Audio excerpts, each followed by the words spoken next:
our sleep issues are still the number one cause of presenteeism, not absenteeism, Yes, but present. talk about it. No matter what you put on the list, here's what I need you to do.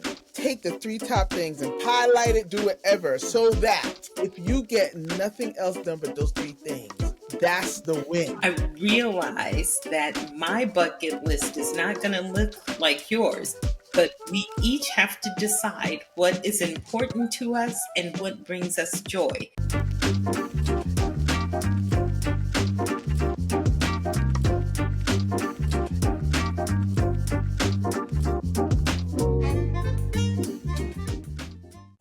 Welcome to the Balance to Excellence Show. I'm Dr. Judy Wright.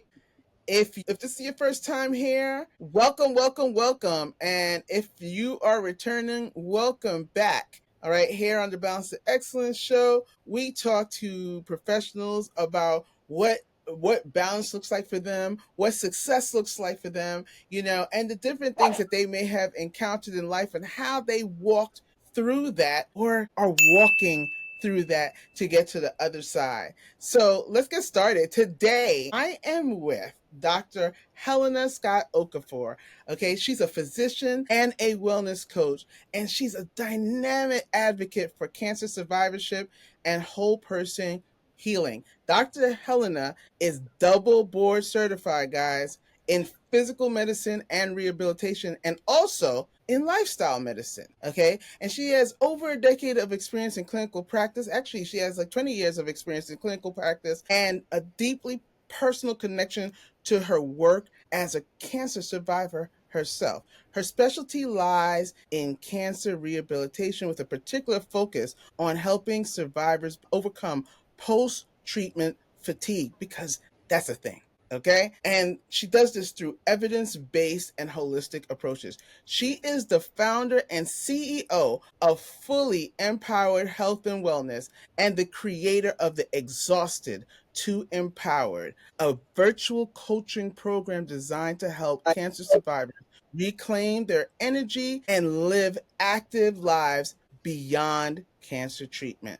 Dr. Hellena blends clinical expertise with lifestyle coaching, culinary health education, and a deep belief in living your bucket list. How many of you out here have a bucket list? Okay. She believes in living your bucket list, and she encourages others to pursue joy and vitality and connection without delay. She currently serves in a healthcare leadership role while continuing to expand her mission of empowering others to redefine their version of wellness. Dr. Hellena, thank you for being here today. Thank you.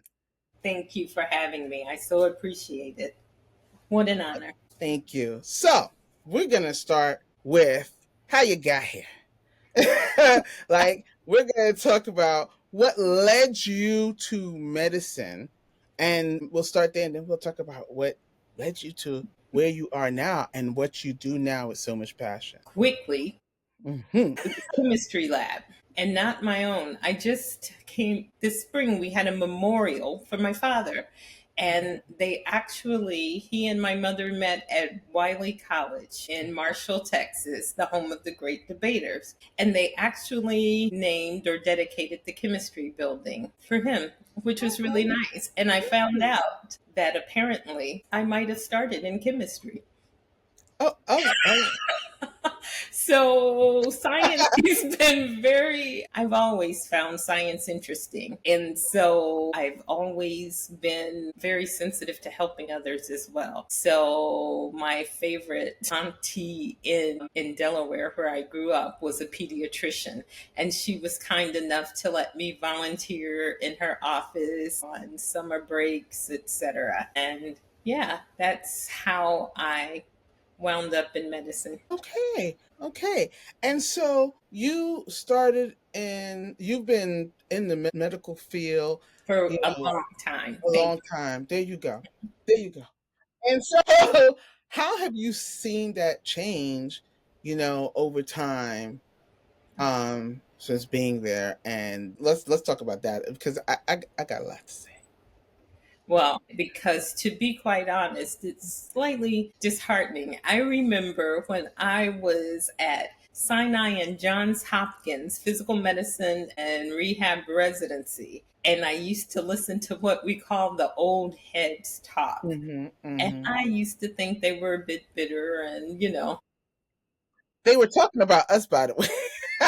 They were talking about us. They didn't think we did as much as they did. They were talking about it. Exactly. And they were talking about how things had changed. And now it's me doing the same thing. But the thing that has really changed that disturbs me, of course, it's the care in medicine. And again, Yes. I told you that it was to help people. You know how people used to say that about going to, I want to help people. That's what we used to say. Mm-hmm. Plus, we were also interested in science and inquisitive and curious and wanted to know more. But the change to the business model, which is fine, but then it becoming the focus and medicine being led by business people and then people who, don't get me started, I'll let you talk about that. Yeah. So let me just say, I 100% agree. And I like you, I got into help people, but I got into help not just individual people, which was important, but community. Mm, And it's part of the reason I didn't know it at the time until I took my first sociology class. And sociology was about community. I didn't realize that's why I loved it so much, and I became a sociology major. And I took what I learned from there and brought it to medical school with me. So I really wanted to help the community. And you're right. I understand why business had to come into it. I get it. I understand, there has to be some eyes because it's very costly. But when it took over to the point where the clinical voices were not being listened to, it's the kind of thing that can break your spirit. yes. And unfortunately, a patient's healthcare system, our healthcare system, Right, because yes, everyone, because we're patients too. but I mean, but it's broken. And Yeah. so it's funny. I was talking at this stage in my life after my other long years of practice. Now I'm virtual, so I can go anywhere. And one of the factors that I consider is healthcare.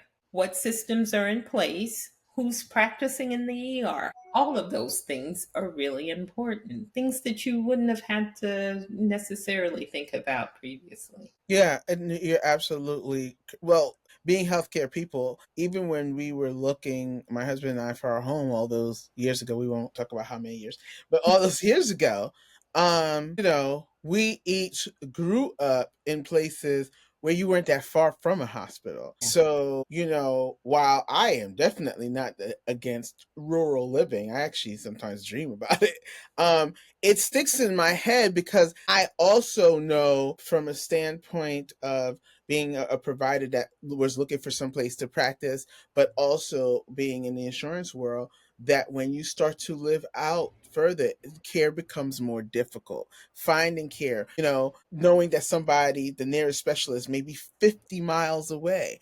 that kind of thing, so that comes into play for us. But you're absolutely correct. What kind of care system? Who's there? I need to know about all the hospitals in the area. And they may Okay. not be staffed by physicians. Right, right, right, Yeah. right. Right. And so all of those things, but knowing also that sometimes the major factor in making those decisions is solely money. Hmm. Hmm. It's disheartening because, what's a life worth? I don't have any issue with physician extenders. I really don't. We can't do it all. But when this decision is solely being made and no one's listening to clinical voices, did you have a clinical voice in the room when you made this decision? It's Right? Like some of the decision that was a clinical voice in the room when you made that decision, one of the things I've loved about physical medicine and rehabilitation Mm. is that we take a team approach. Yes. So I get input from the therapist who's been with this patient for an hour and a half in the gym, Mm-hmm. as well as the nursing staff, so that you get the whole picture. I think it's really funny. I don't know if I'm from Missouri, the show me state, but I want to see it all from that standpoint. And as physicians, we do, but oftentimes we don't have the luxury of the time to spend to get to know your patients like they used to in the good old days, when you were paid in eggs. And in these days, it would be nice to be paid in eggs. Because eggs are important. Now, you're double board certified in Mhm. physical medicine rehab and also lifestyle medicine. So, how did you make that decision, and how did those two specialties work together for like your current approach to care?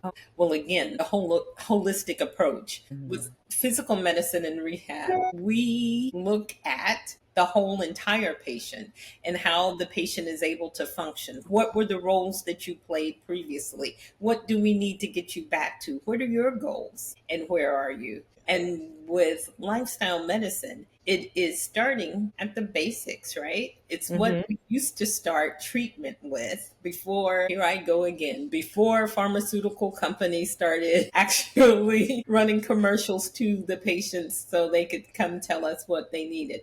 But it's okay to be, I have no problem with patients being educated. I want my patients to know what's going on. I've been told too much so. So, but at the same time, knowledge can be power and you need to be informed. But they come together quite nicely because I've always been considering where you are. And we know that it does not necessarily have to come in a bottle for Yeah. it to be effective. And as a matter of fact, some of the most important things are just based upon how we're living and what we do, what we choose to put on our mouths, how we choose to move or not, all of those things. And as a matter of fact, are we resting? Are we stressed? All of those things are so significantly important on our bodies, our epigenetics, on everything, blood pressure, everything.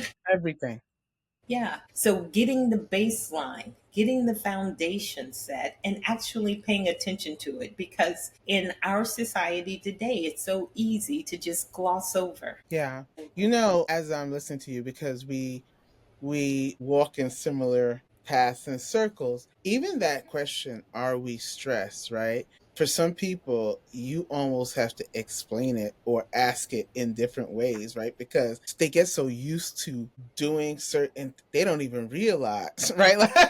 Like they don't even realize it. Dr. Are we Judy, I'm going to stressed because, interject that for at least 5 to 10 years of my life, prior to my own diagnosis, I had the mantra. And I thought it was an empowering mantra, but I was using it, beating myself up with it. I can do all things through Christ. I can do all things through Christ. Just because I can doesn't mean I was supposed to. And so when you talk about not recognizing stress, my son is home for the summer and we were talking earlier and he was talking about he's the youngest, mm, my son. And baby boy was talking about his life versus his sister's and he recognized that he got a different mommy than they did. mm, He recognized that and it's true. yeah. Yeah, and I said, well, I'm sorry. And he looked at me and he was like, you don't have to apologize to me,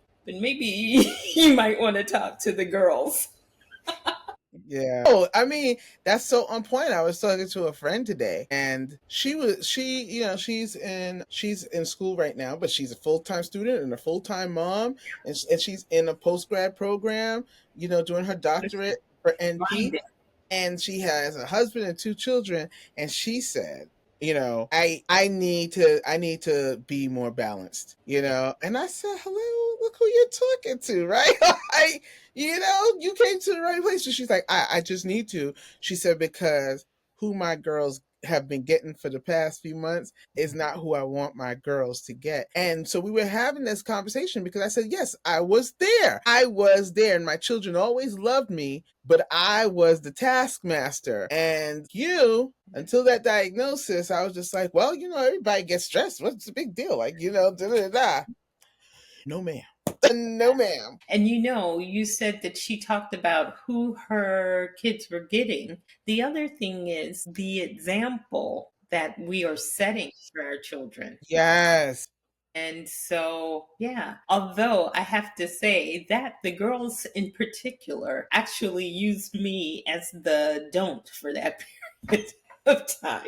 Well, and it can go either way. Like Yeah, where some of them are like, well, that's what I learned to do, and some of them are like, that's exactly the opposite exactly. And so of we what have I learned learned to do. together. We have, yeah, Yes. Yes. And it's good when they can pick up what they need to pick up and put away what they need to put away. yeah, And so that's the kind of thing that I'm trying to teach my children now. But I also wanted to I guess model it. yeah. Of course, of course. Ideally, that's what we do. Yeah, Ideally. ideally. What is it? The do as I say, not as I do. Yeah. Ideally, we want to be that through and through. Yeah.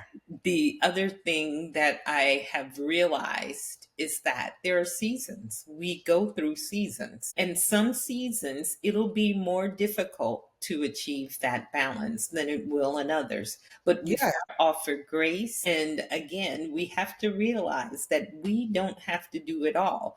Prioritize and delegate. As a matter of fact, that is something that I use with my clients with post treatment fatigue. Energy conservation is a commonly used concept in therapy for people who've had strokes and other neurologic diseases, which result in decreased stamina and ability to function physically. Right. But it's important for us to consider as well, just so that we are being smart about how we're approaching this thing. So, our priorities, you talked about me and bucket list living. I realize that my bucket list is not going to look like yours. But Hmm. we each have to decide what is important to us and what brings us joy. And those things must be fit into our lives. So, therefore, you establish that.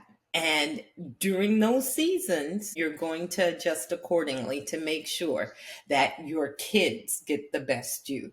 That, yeah. And that means some other things are going to have to fall to the wayside. Right. Can And sometimes, you can have it all, but you don't have to do the cleaning. You don't have to, and it may mean a messy house versus a yeah, house, but depending on what's going on. yeah. I mean, So, I liken it. First of all, yeah, that's excellent, right? Because this is something that I was talking client about as well, where I was just saying, even though you're going to have a list, first of all, let's be clear. We as humans in this world where it is like you get kudos to do all things, mhm, we will take a sheet of paper and say this is our to-do list and put the most, right? yes, We are not even good at yes. this. Like we try, we're like, of course, and we could do this in half an hour, and we could do this in 15 minutes, and we could do the most, I right? always underestimate. I always underestimate. I apologize. I apologize. Yeah. No, I think sometimes we give ourselves way too much time for something, but sometimes we give us we're not necessarily good at it. And so, but I always say I said to that person, I always say to people, no matter what you put on the list, here's what I need you to do. Take the three top things and put it Yes. right, highlight it, do whatever, so that Yes. if you get nothing else done but those three things, that's the Again, win. prioritize. Okay? And and Prioritize, and and that's the win. everything else falls to the next day someone else. You delegate, you eliminate, you decide what to do with it, but it doesn't Yes, have to be done. And yes, then the yes. things that make the biggest difference in your life, the things that matter to you most, will be addressed. And you'll find some things just fall away, period. Like, Yeah. Sometimes you have to resist the urge to address those urgencies that come up. The kids, well, sometimes, like I said, sometimes mhm, those cupcakes that have to be baked by tomorrow morning that that you you knew. found out about 5 minutes ago. Exactly. Yeah. Sometimes things will come up that sort of change your plan, but if you have focused the majority of your time on those things which are most important, and I forget who wrote the book.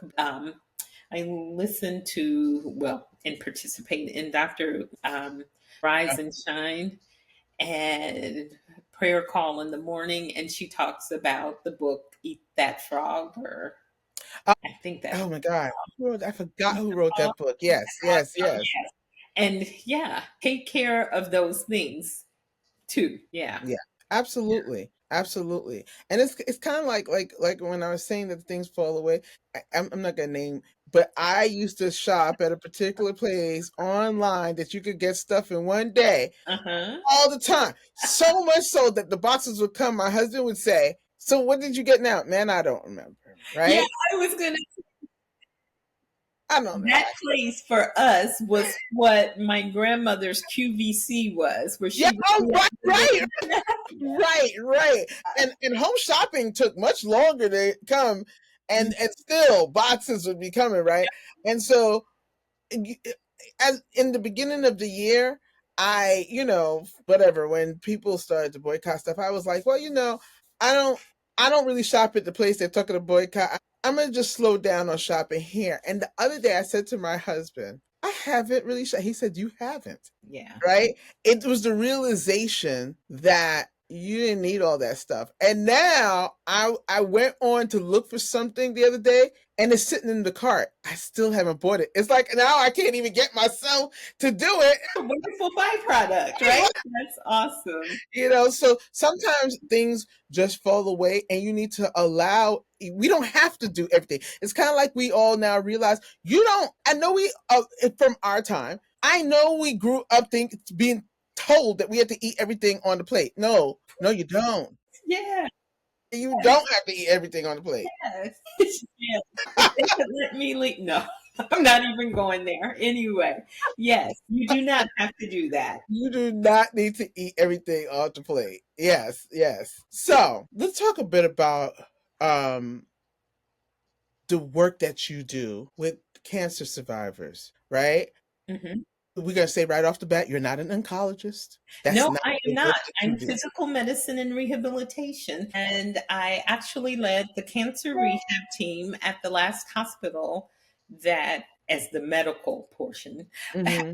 the last hospital that with whom I was employed. And it might have been 10 years that I did that. And I also did neuro rehab. Those were my two baby passion topics, subjects. Yeah, I loved it.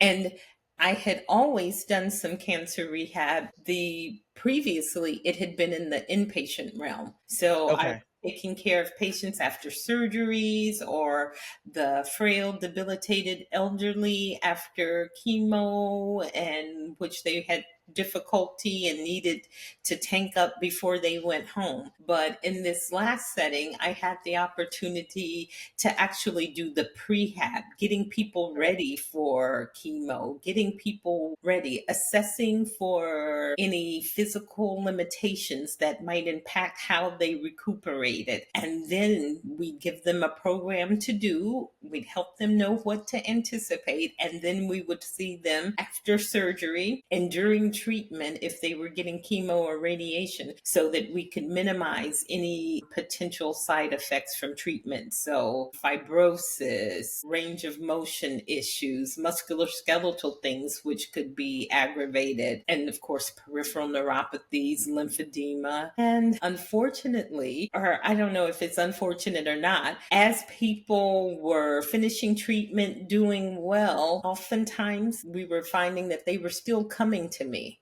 because they had fatigue and we needed to address it. They were still coming to me because of pain issues. And so that's how my current practice, which is a virtual consulting practice, I'm a wellness consultant for cancer survivors. That's how that was born. Totally empowered health and wellness.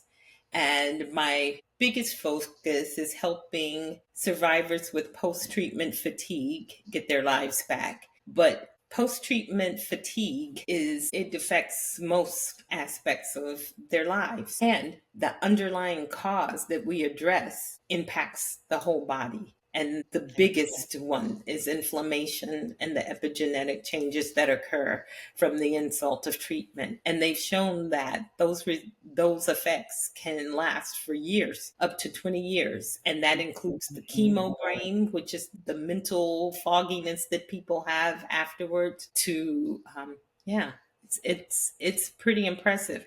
And I guess that means The good news is, of our 18.1 million people who have cancer, more and more are living for us to see these long term effects, right? Yeah. So that's the benefit or the good part of it. But yeah, we have to address it. And so the patients that the clients that I am seeing now have all finished treatment Hmm. and are moving on with the next part of their lives. So I try to tank them up and get them ready for, living. And some of them have already been out for years, but just never got there. And the other thing that I see is quite a few have gone vegan or keto and they've done Yes. the extremes and couldn't keep it up. So when they fall off the wagon, they fall hard or don't try at all. And they would have gotten benefit if they had just made some minimal changes. Yeah. And I Right. say minimal, but they don't have to be drastic changes. Well, now I think that's important because I think that's the other part. A lot of people go in that whole cold turkey or go all in, jump with both feet, your back, your two arms, right? And And you sometimes don't blame you need them. to dip a toe and Yeah. then dip another toe. But when you're fighting for your life, you're motivated. And I get it. I've been there, Mhm. appreciated, done that. However, can you sustain it? And again, if all of that doesn't necessarily have to be done, and there are no guarantees that doing all of that will continue to, I see, I, I see some people say, oh, do this and this so you don't get cancer, take this so you don't get cancer or recurrence. And there are no guarantees. There are none. Even the ones I've seen those that have gone and look. I applaud everybody for trying this stuff today, but I've seen those that have gone raw vegan because they're trying to Mhm. starve and Mhm. they're like, "This is my life now." And if I'm not saying that it won't work, but there's no guarantee. There's no Exactly. There's no 100%. guarantees for anything. Yeah, One of my favorite jokes is when the lady went in for, I think it was a gallbladder, and they lost her during the surgery, and she saw the light, and there was God. And she was like, but I'm too young. It's too soon. And then he was like, oh, that's you? No, no, you're right. It's not your time. They went ahead, they brought her back. And so when she went back into surgery this time, she was like, well, I forgot. He said she had 60 years left. So she got her nose done, her boobs done, she got the tummy tuck, she got the whole 90 and did great, looked great, and was walking across the street and got hit by the truck and killed. And she said, but God, you said I had 60 years left. And he said, Betty, that's you? I didn't recognize you. oh my god. But no, really, none of us really know. And that's my whole thing with bucket list lives. My mother did not die from cancer, but she died at what I consider a very young age. She was 49, and that was young. And yeah, so we don't know. So make the most of every day. And Yeah. that's why I feel that everyone should be trying to live their bucket list life. I really do. Absolutely. So now you and I both share the. Somebody said, "Welcome to the Cancer Survivor" not too long ago, and I said, "Well, it's not a club that I really want Yeah. to be into it, but if I'm gonna be something, I'd rather be on the survivor side." And so we both share that in common. Is post cancer fatigue something that you went through? Oh my goodness, yes. Yes, yes, yes, yes. And so I believe it was God preparing me for my role. I had every complication known to man, from lymphedema. I had a port infection. My port had to be removed. My chemo had to be interrupted. You don't interrupt chemo in a triple negative breast cancer patient who knows too much and lost her best friend to breast cancer. You just don't do that. But it happened. And here I am 18 years later. I always get it wrong, but I think it's 18, but I'm living every minute of whatever it is. Yeah. But at the time, I just panicked. So there was that. My drains were in for almost a month. Okay. And that had already prolonged my chemo. Yeah. I had the fatigue as well. And my fatigue was exacerbated by cardiomyopathy, which was late onset. Wow. But that was miraculously, that's the only way I can describe it, temporary. And thank you, Lord, amen. But Amen. still tired. But yes. So Yeah. we talked about the lifestyle medicine. The lifestyle medicine for me came while I was looking at options during the pandemic. And it makes the most sense. Stop doing the most and do the basics. Just cover your bases. Yeah. Yeah. I love how you said you feel like the things you went through was preparing you for, this. And, a lot of times, like you said, it's going back to what we said at the beginning, right? I want to help people, Yeah. right? That spirit is still in you. Mhm. It just may not look the way you and society thought it was going to look. And so similar for me as I work with people about finding balance and about preventing, because I'm like prevent. I work with people who have gone through burnout because I've been through burnout, and I've been through burnout more than once. Didn't have the words for it when I was going through it, but as I sat down during lockdown while I was recovering, I'm like, huh,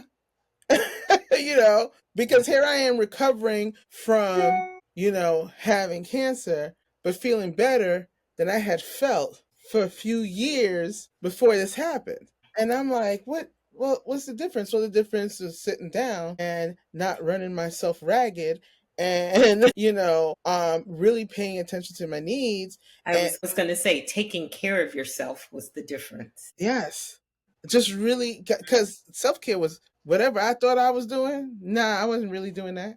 I really wasn't. It was in name. I was like, yeah, I have a massage package that I Yeah. wasn't using for 2 years. Yeah. Even if you've had a massage is great. A Right. massage is wonderful, but it doesn't address the restoration that you It need on doesn't. the It doesn't. And but to me, the massage represents the base of it. I wasn't doing the base, inside. just the base, much less the bigger things Yeah. that would allow to restore. And so that's the kind of thing, when you said that, I feel like some of the stuff that happened there, so when I tell people cancer saved my life because that Amen. was waiting in the wings to take me all the way to the floor. Dr. Judy, I thought I had already had my cancer experience because, again, one of my very best friends died at age 39, and she had two kids That's in young. similar ages. Yeah, yeah, it was. And I had been complaining about turning 40, and one day she looked at me and she said, "Girl, I'm hoping to." She didn't make it, but the life she led was great. It was. She was quite an example for many. But you realize that, and at that time, I was taking care of patients who had cancer. Okay. And I still didn't understand the ramifications. I didn't know what it felt like to be dragging like that. I knew they were tired. I knew, you've just been through an ordeal. You gotta give for every day down, it takes two to get back up, And oh my goodness, but when it's you being smacked in the face with that, it's a whole different thing because you just get a better appreciation. Yeah. Let me tell you something, The Dr. thing Helena. to address That's a big it, deal. it is a big deal, but the things to address it are things that are doable. We just need to know how and have a strategy. And as a matter of fact, I recently did a keynote on my exhausted to empowered, Yeah. talking about the fatigue after treatment. Yeah. And when we talked about sleep disturbance, almost everybody raised their hands and they didn't all have histories of cancer. So sleep disturbance in our society is huge. It's huge. Huge. No, It's let's huge. say that again. Huge, right? There's so many of us that are even driving Yeah. Oh my sleep goodness. deprived. It's Yeah. huge. Yeah. So huge, they changed the whole medical training system because of the mistakes that were made. Our sleep issues are still the number one cause of presenteeism, not absenteeism, Yes, but present. talk about it. And so you want to know why you can't lead your team? And why your team is not performing? Well, part of it is because you're probably sleepy yourself, because they show that at least a fifth of all executives and professionals get less than 5 hours of sleep. 5 hours. And everybody knows how much is recommended, right? Right. Yes. Right. And so, yeah, we're not approaching that. And you're not going to have effective workers. You're not going to have productive workers. You're not going to be on your game. You're not going to have cognitive. I mean, and we all are waking up tired. And Yeah. so you Yeah. want You're to waking up. refresh You're them. waking up wondering how much time before I can get back in my bed. Right. Like that's how you are getting out of the bed. Those You're not snooze feeling people. refreshed. Yeah, exactly. Those people who keep hitting the snooze button. As a matter of fact, I'm going to tell on her. My executive assistant was saying, "Oh, yeah, I saw that you're doing the sleep thing. And I want you to know I tried melatonin and it didn't work for me." And I said, "Well, what time do you normally go to bed?" 12:30 when I finish everything. "What time do you get up?"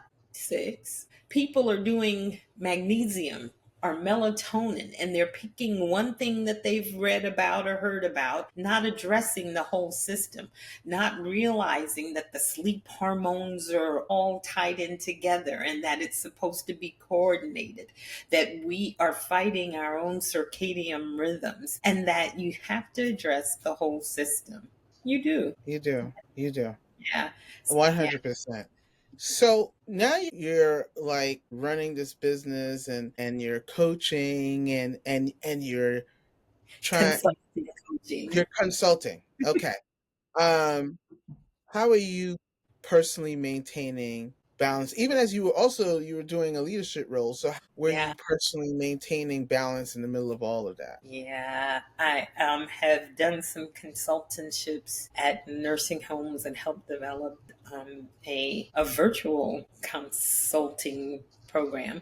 But also, I have Medi Rehab. So I do have a small medical practice. It's small by choice. Okay. Again, I prioritize and I don't accept everybody, Mhm. but a lot of it is weight loss. And initially, we were thinking the cancer, because of the sleep issues and the fatigue and the post treatment issues, we were thinking survivors. But I currently in that program, I have no survivors, which is a good thing. But yeah, so it's really funny. But I do that too. But what I do is, again, I prioritize. I told you. So I have been writing down the top three Mhm. each week, and Okay. then She's like, doing what I need to do. Yeah, each week, and then doing the three things that day that I need to do to make sure that those three things are done by Saturday at the latest. But I try by try for Friday. And yeah, off sometimes things still get moved to the next week, but I'm going for it. I also put myself as a priority now, mhm. and should have when my kids were still being raised by me, but they see it and they've got it. They're already doing that. So, my time in the morning, my reflection time, my prayer time, my devotional time, then my more prayer, corporate prayer time, and then my exercise time. Yeah. Yeah, because that was always hard. We used to try to get it in at lunch. I have a group of friends. We now meet on Saturdays and we walk at least. And so we were doing it at lunchtime, but when COVID hit, we lost lunchtimes with Zoom meetings and all the rest. So, yeah, I so it's one of the first things that I do, and I make sure that that's done because it's nice to have it off the list, but it also makes me feel stronger. It makes me feel like I'm a boss before I even start my day.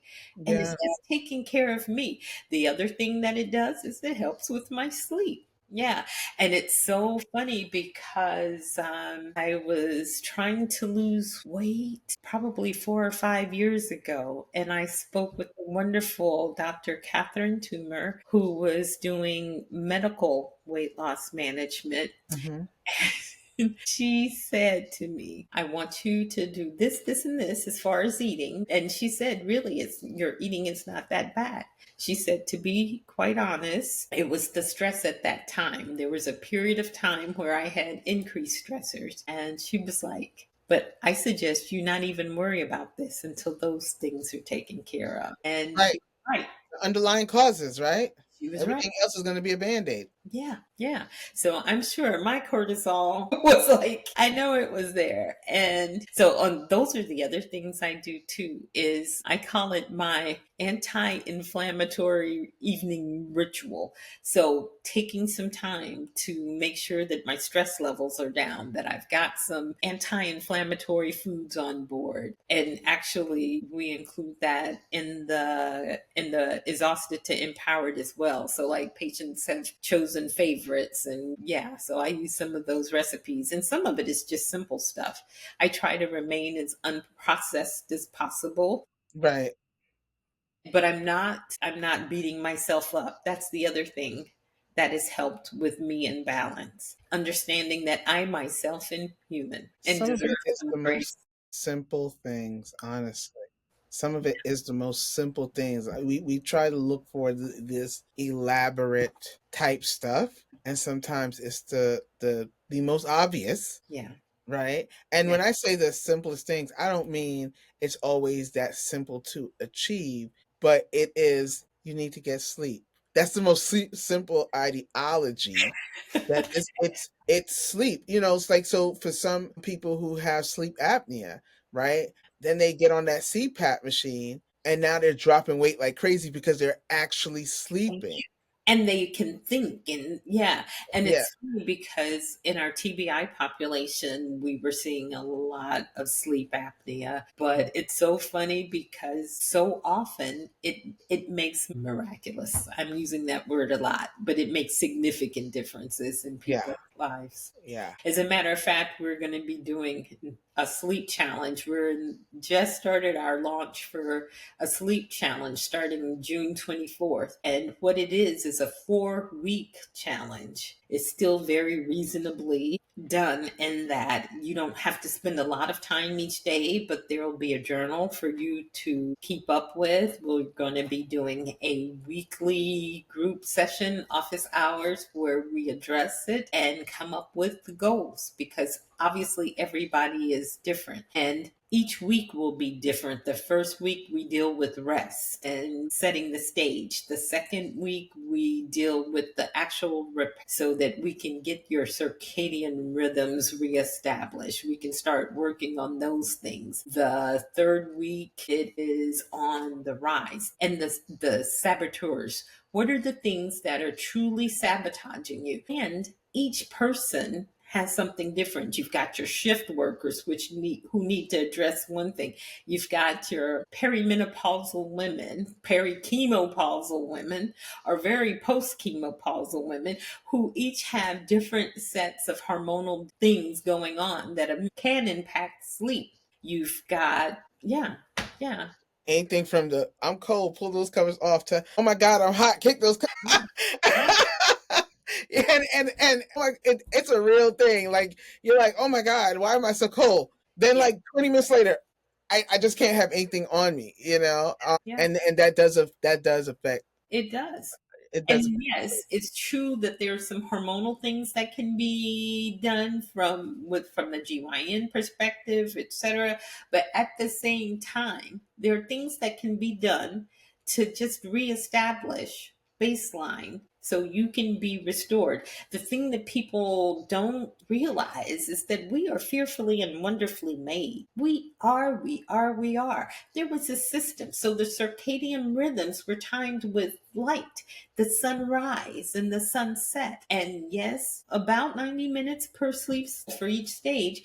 But at the same time, if we tried to reset it and work with it, we would just be better off. We would. And so, yeah, we're fearfully and wonderfully made. And the thing is not to try to medicate or supplement only, but to work with your system, what's going on here, and work Right, with it.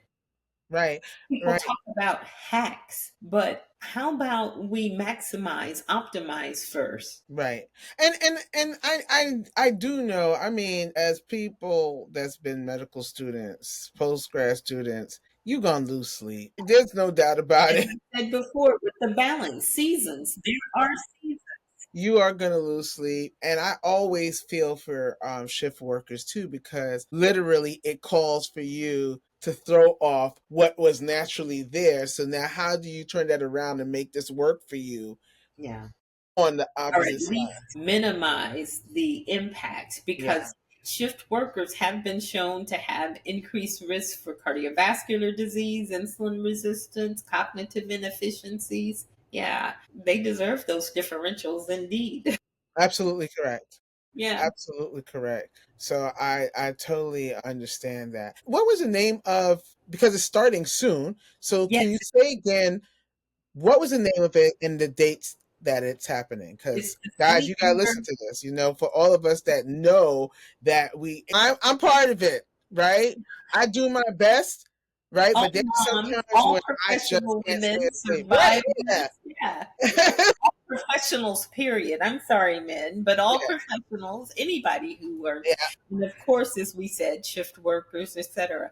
But it's the Sleep Better, Be Better challenge, and as a matter of fact, it is Sleep Dr. Helena, DrHellena.com, where Okay. it can be found. But you can go to my website, which is wellness.drhelena.com, or my social media, which is just Dr. Helena, both Facebook and Instagram. And we will have it down in the notes. Definitely have it down for anybody that knows that you need something. And the good thing is, you're hearing two doctors who are saying sometimes people think that we're all about the medication, and you will find that more doctors would rather not move to medication if we could do a lifestyle change, if we can help you work on a lifestyle change that will benefit you rather Yeah. than going to what we would hope is last resort, which are medications, especially with all the medications coming out on the market. We're like, we'd rather wait, see how that does, No. So definitely we'll have that information down below. And so, Dr. Helena, this has been great.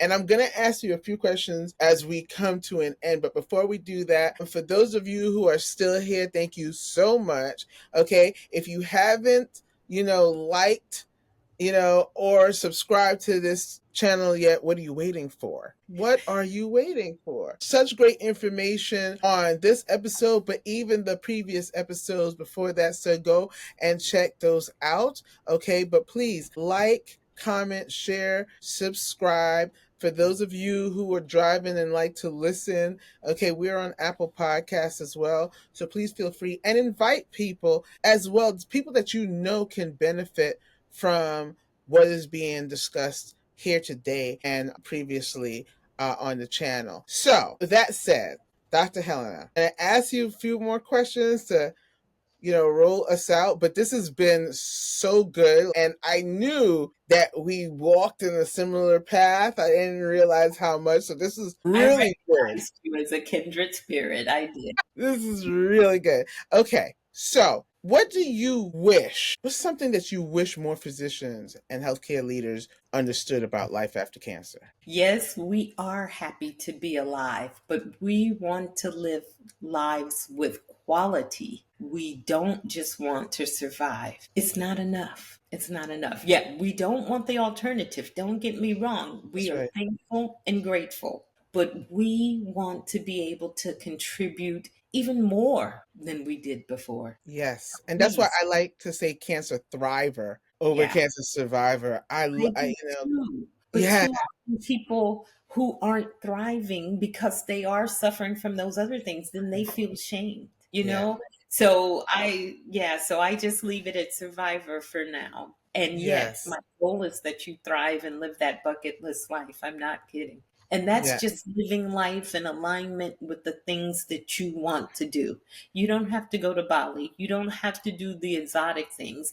It's living the way you want to and being able to do those things that you want to do. Yeah. Yes. If someone is listening, and it could be a cancer survivor, but maybe Hmm. someone else, and they're in the thick of exhaustion right now, what's Hmm. one empowering step you would say they could take today? Just one. That's funny because obviously, there's each person is unique, and to tell somebody to get sleep when all those things need to be tweaked and Absolutely. And I think even in what you just said right now, right, is a mouthful because each person is unique and we all have to, for me I always talk about becoming aware of your needs, right? So you can understand what's going on. So you're right. Everybody's unique. Like everybody's coming in with something that is the primary or the primary two or three things, yes, even though we may be going through a set of things that are similar. but yours may be different than mine. And it's funny because somebody said to me, don't you get tired? You see the same kind of patients every no, because each one had their own. So let me hear your story. Let me hear what's going on with you so we can figure this out. Yes. You see, Yeah. you're like me. You like the story because I like this. This is why people say, "You remember that patient or that member or whatever?" And I'm like, I'm bad at names, right? And then they'll start, and I will tell the whole story after. And they're like, "No." I used to do EMGs and the thing would happen. Yes. Yes, I was like, they're like Dr. Judy, and I'm like, I like the story. People used to say, "Oh, you're slow when you're seeing your patients," but I know my patients though, right? I need to understand the story, the background. This I want to build that rapport with the patient and understand that patient, and in that story, that may be where you find That's the the answer. thing. I That remember when we first went to medical school and they told us that our patient is going to tell you, your patient will tell you what is going on. You just have to hear it. You have yes. to listen so you can hear it. Do you remember? I'm telling you, you take a good history, 90% of what you need to know is in that history. It's The there. physical will cover another five, and then you maybe have to do a test that will cover the other one, right? And we know it's flip flop now. They've had this is all flipped on its head now. And the final thing that I want to know Yes. is, Dr. Helena, how do you personally define excellence in Mm. medicine, in wellness, and in life? How do you personally define excellence? It's doing the best you can, or I can. I'll personalize it. It's doing the best I can at that particular time. Excellence for me is going to vary from day to day. As far, I said excellence. No, let me change that. Performance Mm-hmm. and productivity, whatever it is I'm doing, will vary. But excellence is doing the best I can consistently. My dad used to make my brother and me sick because he would say that to whom much is given, much is required. It's in the Bible in Luke. And that's true. It's true. I think we did both live by that and have. And so I've been incredibly blessed. And there are days when I may not have it to give. There were days, especially when I had the fatigue, I didn't have it to give. And it wasn't that I didn't want to, it was just that I wasn't able to, but I did what I could. And I felt so bad and guilty. And I know a lot of my clients get that. But at the same time, it's what you got. And so if I can help someone be able to escape that so that they can then get to the point where they are doing those things that they want to, so that they're contributing in the ways that they want to, then that's when I know that I've had a good day. Yeah, excellence. It's going to vary, but it's giving it what you've got. I like that. Just and giving yourself that grace too. Yeah, you Giving have to. yourself that grace. Or you don't have to, but you certainly will be miserable. Don't be out here being miserable. Yeah. Auntie Tab like to say, "Try to have a good day, but if you can't, don't go making somebody else's day miserable." No, seriously, right? You can beat up on yourself, or Mhm. maybe not, because you look at a friend and not beat up on them. You would be talking to your friend like, Yeah. it's okay, You can, So Look at Well, the yourself. Get out of women the mirror. It's okay. we tried. And as a matter of fact, you talked about us collaborating with Mhm. your balance and me and my client population. I'd like for maybe us to collaborate on the self care challenge that I had wanted to do. I think you would be an excellent partner in that. And one Thanks. of the things in for that and was that oftentimes we find that self-love, we don't quite understand how you, and it's not just a massage, it's wanting the best for yourself. Yes. This is the self that I try to treat. She is Hmm. the one who, when I'm going, I'm tired, I don't, she's the one. Or She's when I'm making that decision as to what I'm going to eat, she wanted to live a long time and she sure did. she made it through cancer. And so the decision making, all of that, that's who I'm taking care of. So considering that person, Yeah.